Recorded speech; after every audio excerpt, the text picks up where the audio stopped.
Okay, so we're going to try and find the angle bisector, which helps us to find what we call the incenter. So I should be a little more clear. What I mean by finding angle bisector, each angle will be bisected, and where they all meet, all the lines we draw will be some point somewhere in the middle of the triangle. So let's see how we go about doing that. So I have my vertices A, B, and C, and I'm going to need a compass. Okay? And so what I'm going to do is from A, I'm going to draw an arc, but remember how to use the compass. You get your tool point on the vertice, and you open your compass tool to some width, and then you draw an arc. Okay. So there's my arc.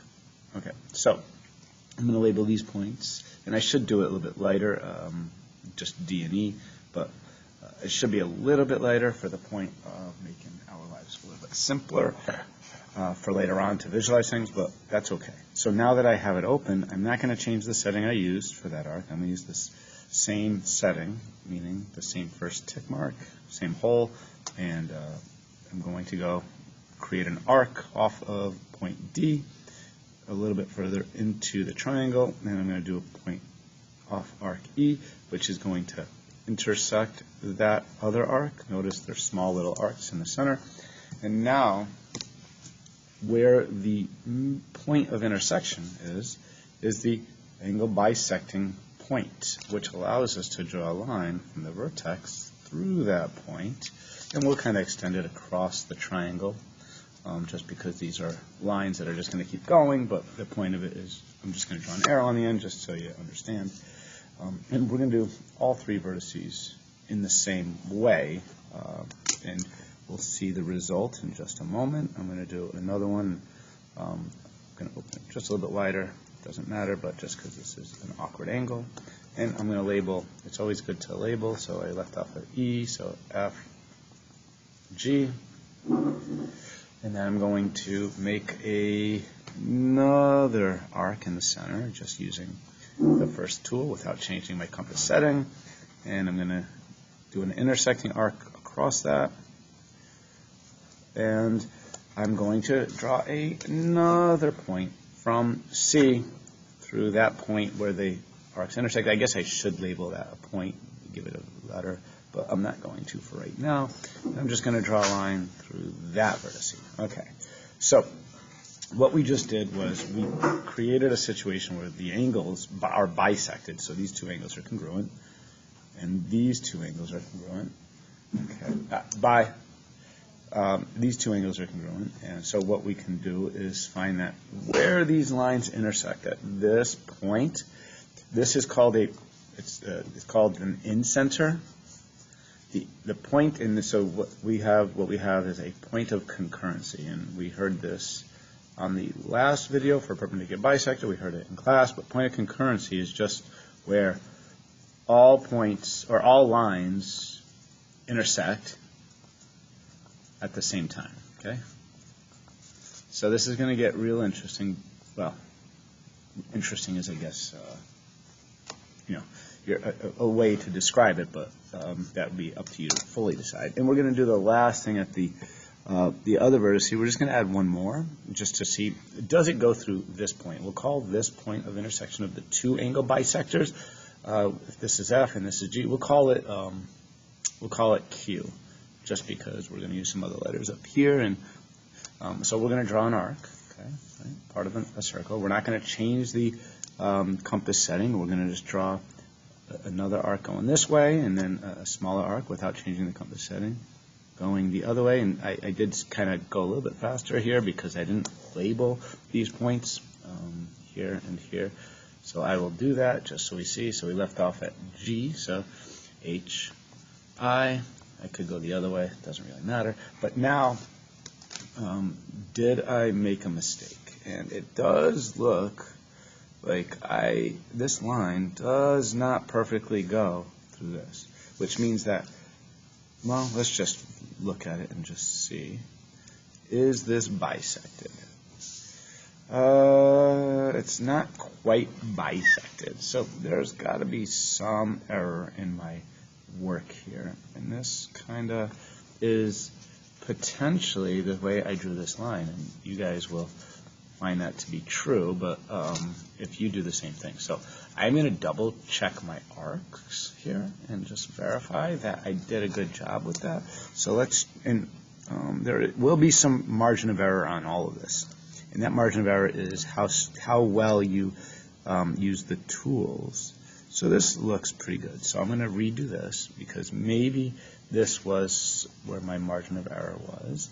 That looks a little bit out of the way from compared to the other one.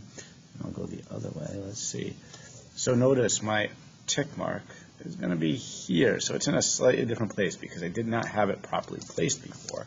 And now, and this is a common error, placement, I want it to line up with all 3 points. So if I was to do that, you can see that not quite. So really, it should be over more. So there is a way to fix this. And assuming I did a pretty good job over here, and a way to test how well you did is you can get a small protractor. Okay, you get a small protractor, and you can test what the angles look like. So if I go, like, just put the center of the protractor right here, I can kind of get a gauge that this angle is actually 60 degrees. So this should be at 30 degrees, and it approximately is, which is pretty good.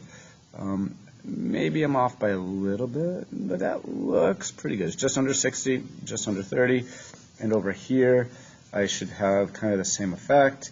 I should be, if I look at this whole angle here, it's 70, so this should be 35. So these are both really accurate. So I have an issue up on this one. So let's just see if we can fix the issue. So I'm going to redo my curve, and it's got to be, I bumped my compass when doing this, and you'll understand in a second. So just so you see.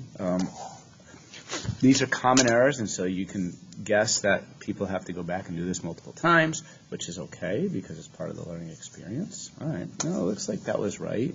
So let's label this one more time, H and I. Now, the only thing I can say is if this isn't coming out perfectly, it's because I'm not really being super careful with how I place the point here and then on this one. So let's see. Or I bumped it too many times, but let's see if that fixes it. And that looks a little bit better, actually. It looks like all 3 of these points are going to line up. And look at that. So, and it really just comes down to being careful. And so now I have this point here. All 3 of the angles intersect at this point, and this is pretty cool because now what we can do is we can kind of look at this point of intersection. We can say, all right, well, this point of intersection, we want to make it kind of perpendicular to the side. So I need to make it intersect the base here at a kind of this 90-degree angle. And of course, we want to do it on all 3 sides. But so what I want to do is I want to kind of open up the compass at some point from this to the side. But I need to figure out, how do I calculate the sides? Well, you would need to figure out what is 90 degrees to the side. So I'm just going to look at my protractor because I can kind of do that. And so I can add a kind of a tick mark. And this actually looks pretty horizontal. But this tick mark, and then I'll put a tick mark right here. And so now I'm going to just draw a vertical line that is perpendicular using the points I just drew. And so this would be a right angle. Okay, and I want to do the same thing to this line. I want to use my protractor, and I want to be 90 degrees from the line. And this is actually pretty, let's see. So using the protractor as a skill, so I want to get this line that's on the protractor kind of flush with the line I have, and then kind of get 90 degrees to be located. And that's actually pretty much the 90-degree line, which is which makes that actually pretty good. So let's try this one over here. And I'm just going to, these are kind of these points, okay? These are just points on the edge that are, well, we're going to talk about what they are in just a moment, but they are from the point of concurrency, which is known as the incenter, and we're about to get to kind of the exciting part of this. Obviously, all of this is exciting. So, all right, again, so let's see. I want to be 90 degrees, and so here is, I guess I should turn it around. It'll be easier to look at it perfectly up here. So I want 90 there, and I want this to be here. So I guess I have to kind of come in at a 90-degree angle. So it looks like, is this 90 degrees with this? Kind of looks that way. So I'm going to put a tick mark here and a tick mark on the other side. I guess we'll go right at that. And so here would be 90 degrees to this side. And of course, it shouldn't be exactly the same line because this angle was 60 degrees. So it's not, that is now perpendicular. And so I have this point right here, and I'm going to label these points X, Y, and Z, because that'll help us with understanding. So X, Y, and Z are points on the edge of the triangle, and we are going to now take our compass and open it from, we'll say, from the center to Z. So we got to make this nice and big so I can find it when I look into down into the hole of the compass, and then I overlap it perfectly if I can do that. Probably should make a different color, but it's all right. I'm almost there, and all right. So now that I have it, I'm going to use my compass, and we are going to. It's moving, but that's okay. So let me just do it one more time because it moved on me. See if I can't fix that. Let's see. Oh, whoops, backwards. So let's see, it moved on me, so I got to pull it down just some. There, that's a little bit better. And let's see, no. And it moved a little bit there too, but, and see the paper over on the side. Oh, I guess this is a little bit difficult, but, all right, so what I have here, other than my subtle imperfections, is a circle that is now inscribed circle, inside our triangle. And that is the benefits of the angle bisectors, not to be confused with the perpendicular bisectors. Okay, so that is our angle bisector lesson. Yay.